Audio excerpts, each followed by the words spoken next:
আজকে আপনাদের দেখাবো কিভাবে চাল থেকে মুড়ি তৈরি করা হয়। গ্রাম বাংলার সবচেয়ে প্রাচীন পদ্ধতি।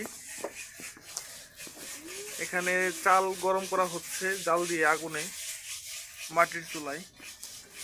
আরেক চুলায় বালু গরম করা হচ্ছে। প্রায় 15 মিনিট ধরে চাল গরম করার পরে এবং বালু গরম করার পরে এখন দেখুন কিভাবে কি করা হয়।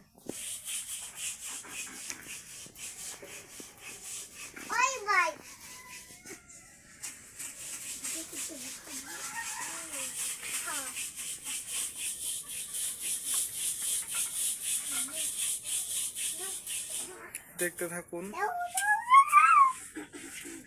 চাল বালুর ভিতরে, গরম বালুর ভিতরে গরম চাল দিয়ে দেওয়া হলো।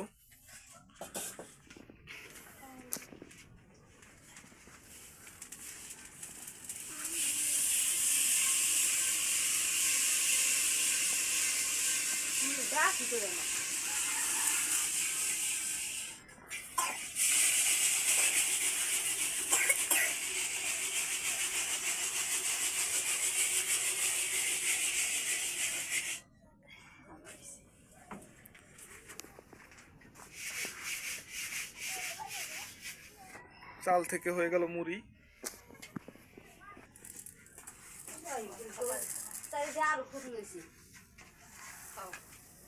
চাল দেখেন বন্ধুরা, আজকে ভিডিও করতেছে বন্ধুরা সবাই জানে না। দেখেন বন্ধুরা আজকে ভিডিও করতেছে দেখুন চাল দিয়ে দেওয়া হলো 1 বাটি পরিমাণ। এখান থেকে 1 বাটি চাউল, সাথে রসুন এবং লবণ পানি। রসুন এবং লবণ পানি দেওয়ার পরে এভাবে নাড়াচাড়া দিতে হবে প্রায় 15-20 মিনিট ধরে।